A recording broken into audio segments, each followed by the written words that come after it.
Alors, les enfants, ça fait quand même presque de 13 jours que vous cherchez désespérément le meilleur roman français de l'année. Marina Carrère d'Ancos a adoré, j'ai adoré, Valérie Expert a adoré. Enfin, pour moi, c'est la révélation d'un type comme on avait révélé Tilliez avec il y a quelques années avec La Chambre des Morts. Les gens s'étaient pas rendus compte, ça avait été très important, ça avait lancé la carrière de Tilliez, et je crois que ce type, il avait écrit il y a quelques années, je crois qu'il y a un an à peu près, c'était un peu grâce à nous qu'il s'était sorti un peu d'anonymat. Souvenez-vous, ça s'appelait Les Nymphéas Noirs de Michel Bussy. C'était aux Presses de la Cité. C'était une série de romans, de crimes qui se passaient dans le village des impressionnistes, dans l'Eure. Toute une série de choses. Ça avait déjà été une révélation, hein, ça avait super bien marché.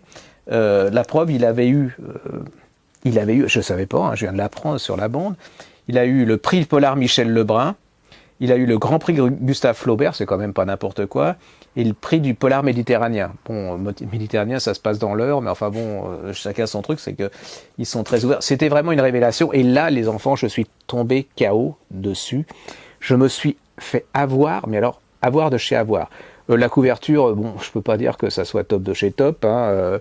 L'histoire est très simple. On est dans un avion, Istanbul-Paris, il y a un crash. Le crash, je vous dis pas comment il est décrit. Hein. Déjà, l'avion, c'est pas mon truc, mais alors là, tout le monde est mort, sauf un bébé. Qui est ce bébé? Et là va commencer à se bagarrer deux familles. Une famille très riche, dont le père est un grand industriel, et une famille plutôt modeste, originaire de Normandie, un couple qui vend des sandwichs et des choses dans une espèce d'estafette le long des plages. Bien sûr, apparemment, celui qui va gagner, c'est celui qui a de l'argent, avocat et tout. Parce que le problème, c'est qu'on est en 1980. 1980, impossibilité, il n'y a pas d'ADN. On va tout essayer pour découvrir qui est qui. Voilà. Alors c'est assez pervers parce qu'on a tendance à dire les gentils et ceux qui ont raison, c'est les pauvres. Et le méchant, forcément, c'est celui qui a de l'argent parce qu'il est prêt à tout pour avoir son petit-fils. Et là va commencer à s'embringuer un truc énorme parce que celui qui va raconter l'histoire, c'est un privé engagé par la femme du mec très très riche et qui va raconter. Alors la fille, elle va lui dire, voilà, la bonne femme, elle va lui dire, pendant 18 ans, jusqu'à la majorité de la petite fille, vous allez enquêter et vous allez essayer de trouver la vérité, quelle qu'elle soit, même si elle me donne tort. Et vous allez avoir la relation entre ces deux femmes, c'est-à-dire la mère, la grand-mère riche et la grand-mère pauvre.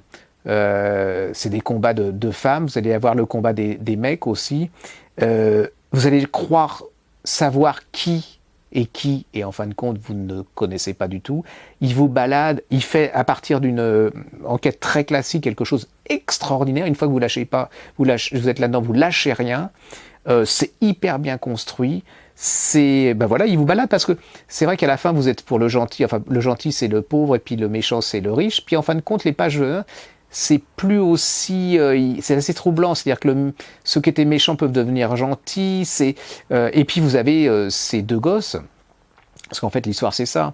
Vous avez un jeune homme de 18 ans et une jeune femme de 18 ans qui sont amoureux l'un de l'autre, mais leur problème c'est sont-ils frères et sœurs ou ne sont-ils pas frères et sœurs? Lui adore la jeune femme, elle va s'enfuir et elle lui dit, je vais tuer quelqu'un. Qui va-t-elle tuer? C'est un engrenage terrifiant. C'est d'autant plus terrifiant que ça se passe non pas, dans les quartiers de Los Angeles, à New York, il n'y a pas de coke. Non, ça se passe à Paris, Villetaneuse, université, à Paris 8. Ça se passe à Caen, ça se passe à Paris, ça se passe près de Disney, dans le Val-de-Marne. Vous voyez, c'est vraiment la France normale qu'on connaît. C'est diabolique, les enfants. Une fois que vous êtes dedans, vous ne lâchez pas. Et je pense qu'avec Michel Bussy, on tient quelqu'un de purement français, c'est-à-dire cette espèce de méticulosité, je sais pas si ça se dit ça, je suis fatigué, d'originalité. c'est intelligent, c'est parfait, la mécanique, mais avec beaucoup de sensibilité, de sentiments. Et puis de ce côté, il n'y a pas de noir, il n'y a pas de blanc, c'est gris, puis le balancier va d'un côté à de l'autre. Vous ne lâchez pas les enfants. Je vous en parlerai encore parce que là, je ne suis qu'au début de ma promo, hein, comme dirait un chanteur. Et je l'ai pas en bouche encore, comme dirait DSK. Et c'est vraiment une énormité ce livre. C'est vraiment, pour moi, ça avait été la révélation. C'est pour moi jusque-là le meilleur roman français de l'année. C'est ce type, il confirme quoi. Ça s'appelle Michel Bussy, Un avion sans aile, auprès de la Cité.